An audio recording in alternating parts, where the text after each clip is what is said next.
취미와 노동의 차이가 있는 것 같습니다. 가령 등산을 할 때에 내가 좋아서 하면 그것은 취미가 되는 것이죠. 그런데 내가 좋지 않은데 등산을 가자고 하면 그것은 노동이 되는 겁니다. 싫은 것이죠. 마음의 차이가 그런 것 같습니다. 기쁨의 차이라든가 마음의 차이가 이렇게 큰 간극을 벌여놓고 있는 것이죠. 제가 그런 생각을 했습니다. 우리가 작년 6월 월드컵을 보면서 제가 지난 날을 많이 반성했거든요. 제가 옛날에 태극기를 들고 학생 때 동원이 된 적이 있습니다. 아프리카의 어느 대통령이 오신다고 해서 기포공항에서부터 청와대까지 쭉 연도에 있어서 학생들이 교복을 입고 그 고추같이 추운 날에 태극기를 흔든 적이 있었습니다. 그런데 그것이 한두 시간이 아니고 몇 시간을 서서 미리 기다렸어야 합니다. 그러다 보니까 학생 시절에 얼마나 그것이 안 좋은 추억으로 있던지요. 힘겨운 추억입니다. 거기서 애국심이 있을 수도 없죠. 또 기쁨이 있을 수도 없습니다. 그렇게 지냈는데 작년 6월 달에 월드컵을 하는 걸 보면서 제가 많은 생각을 했습니다. 젊은이들이, 이 땅의 젊은이들이 말이죠. 태극기를 옷을 해서 패션을 해서 입고 머리 두건도 쓰고 가슴에 두르기도 하고요.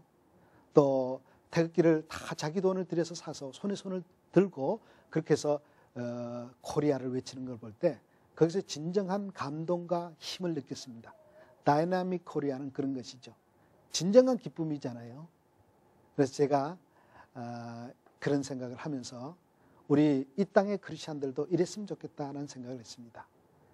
그냥 의무감, 당위성 이러이러 해야 된다는 그런 당위성 때문에 질질 끌려가는 그런 크리스찬의 삶이 아니라 정말 안에서 터져나오는 기쁨과 감격이 그렇게 있는 신앙생활이 됐으면 얼마나 좋을까 이런 생각을 했거든요. 사실 구약에 보면 귀를 뚫은 노예가 있습니다. 노예가 두 사람이 있지 않습니까? 귀를 뚫기 전에는 뭡니까? 어쩔 수 없이 노예가 된 사람입니다. 그러나 귀를 뚫고부터는 자발적인 노예가 되는 거예요. 기쁨과 감격으로 자발적으로 종이 되기로 작정한 사람들. 그는 평생 너무나 감격스럽고 너무나 좋아서 주인의 자발적인 종이 되는 겁니다. 마당을 빌어가지고 쓰기는 쓰지만 어제의 노예와 오늘 자발적인 노예의 행동은 다른 것이죠. 그래서 천국도 보면 그런 표상이 많습니다. 잔치집 비유가 많잖아요. 그것은 축제라는 것입니다. 기쁨이라는 것이에요. 천국은 기쁨을 가지고 가는 길이지 의무감과 당위성으로 가는 길이 아니지 않습니까? 바울이 보면 빌보 감옥에서 찬송할 때 엉문이 터졌듯이 고난의 길은 이를 악물고서 의무감과 당위성으로 그렇게 가는 길이 아니라 찬송함이 갈 때 거기에 기적도 일어나고 감동도 일어나고 하나님의 역사도 일어나는 것 같습니다. 우리가 어느덧 이 신앙을 잃어버리지 않았는지요.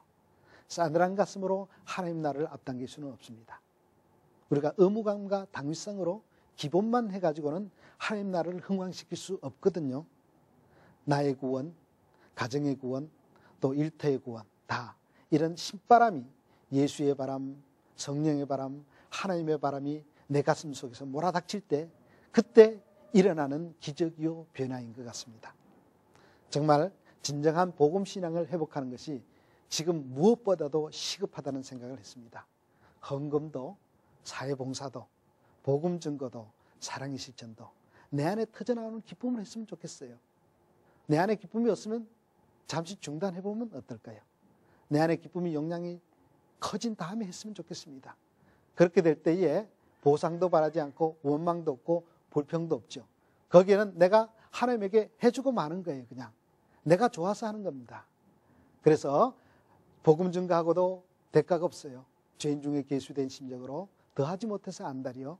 사랑의 실천하고 나도 다른 사람들의 박수갈채가 없어도 또 나에게 칭찬이 돌아오지 않는다 할지라도 나는 기쁘고 감사한 거예요. 이러는 위대한 신앙을 회복할 때 하나님의 명예와 존귀가 드높여지지 않을까요? 이런 신앙 우리가 한번 회복해 봅시다.